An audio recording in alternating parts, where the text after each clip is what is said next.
there are two parts to this talk. In the first part, I will introduce Picasso, probably the most important painter of the 20th century.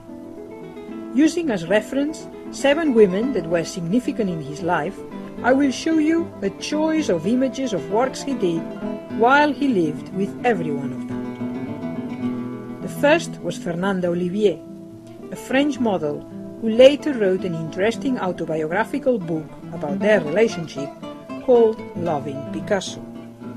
The second was Eva Well, also a French model who died of tuberculosis at the age of 30. His third relationship was with Olga Koklova, a Russian-born ballerina who became his first wife and gave him his first son, Paolo. She was followed by Marie-Thérèse Voltaire, a teenager almost 3 decades younger than him, who gave him his first daughter, Maya. Marie-Thérèse had a tragic end. 4 years after the death of Picasso, she committed suicide by hanging herself in her garage in France. The fifth woman was Dora Maar, a talented photographer, daughter of a Yugoslavian architect, a couple of years older than Marie-Thérèse. After Dora came Françoise Gillot, a very young French painting student who gave him 2 more children, Claude and Paloma. When they met, Picasso was over 60. Gillot also wrote an interesting book about their relationship called Life with Picasso. Jacqueline Roquet was Picasso's last relationship. She was a French divorcee with a child. When they met, Picasso was in his 70s and she was 27. A few years later, his first wife Olga died of cancer, and Picasso married Jacqueline. Like Marie-Thérèse, 13 years after Picasso's death, Jacqueline shot herself. I will talk particularly about 7 works chosen from each one of the 7 periods.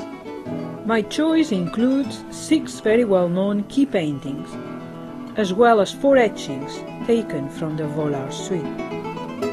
Hopefully, I will be able to demonstrate why I have chosen them from the rest.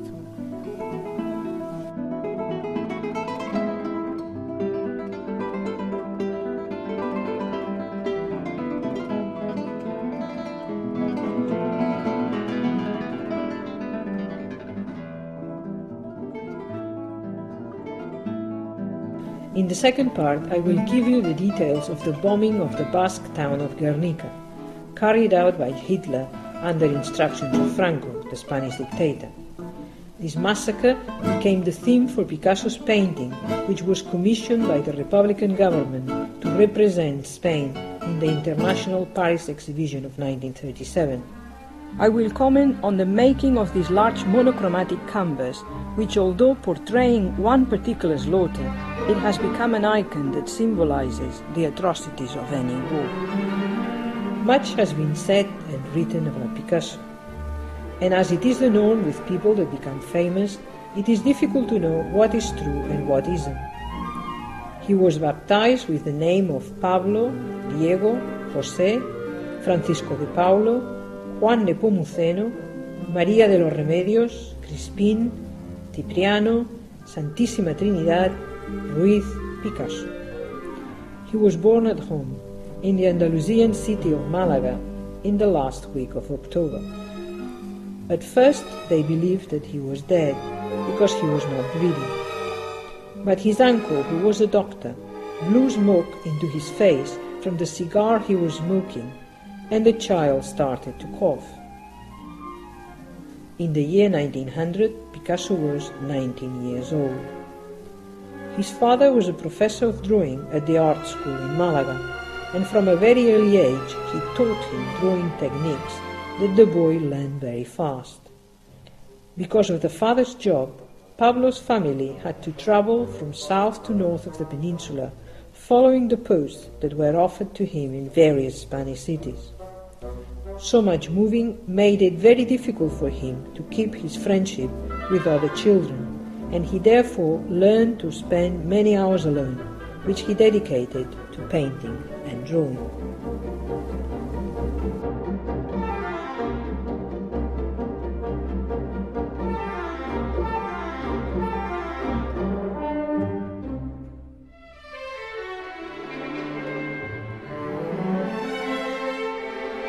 When he was not alone, he was surrounded by women.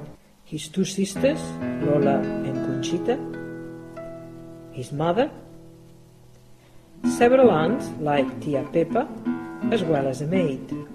He drew and painted most of them. In these 4 images, he portrays his sister Lola at several stages in her life. And in this drawing we can see Lola with her mother, Doña Maria.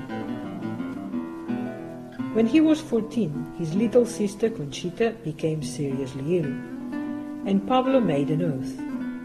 If the child would recover, he would stop painting altogether. Conchita died at the age of 8 of diphtheria, and Picasso dedicated the rest of his life to image making. This photograph, taken by Robert Dosneau, is symbolic. Painting is often described as a window on the immense expanse of the pictorial world. Picasso's hands are pressed against the window panes, and he seems to be ready to set off in another dimension. A great deal has been written regarding this man's ego and on the subject of his difficult character, as well as about his turbulent and passionate relationships with the opposite sex. Yet, the only absolutely true story, if there is one, is in the images he left behind. To give you an idea of the production of this painter, I will say that in the digital comprehensive illustrated catalogue of Enrique Malén, there are 14,425 artworks catalogued. Before I start with the paintings, I like to read 2 quotes from him. The first dating from 1945, talking to Simone Terry. He said, "What do you think an artist is? An imbecile who only has eyes if he's a painter, ears if he's a musician, or a lyre in every chamber of his heart if he's a poet? Or even if he's a boxer, only some muscles? Quite the contrary.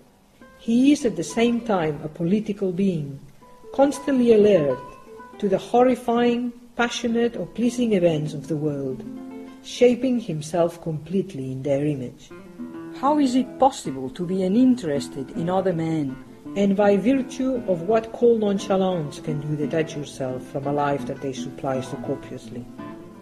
No, painting is not made to decorate apartments. It is an offensive and defensive weapon against the enemy." And the second, from 9 years earlier in 1936, while talking to Christian Zervaud, he said, "Everyone wants to understand art. Why not try to understand the songs of a bird? Why does one love the night, flowers, everything around one, without trying to understand them? But in the case of painting, people have to understand. If only they would realize, above all, that an artist works of necessity, that he himself is only a trifling bit of the world, and no more importance should be attached to him than to plenty of other things which please us in the world, though we can explain them. People who try to explain pictures are usually barking up the wrong tree." It is also my opinion that paintings cannot be explained. What I am trying to do here is to share with you my own personal response as a painter to his work. This painting is a portrait of his friend Carles Casagemas. Picasso painted it in Barcelona the year before the 2 men went to Paris. Carles and Picasso met at the Barcelona Art School. He was a poet and painter and the son of a well-to-do army man. They arrived in Paris together for the first time at the end of 1900. Casagemas was not very successful with women. In this delicate drawing, Picasso portrays him accurately as a skinny and introverted character. Carles fell in love with Germaine, a beautiful French lady who worked as a laundress as well as a model. But the lady did not respond to his affections, and he was driven to suicide. The incident took place in Paris at the Boulevard de Clichy. Picasso was in Madrid when Casagemas shot himself. His friend's death devastated him. and he expressed his sorrow in several works.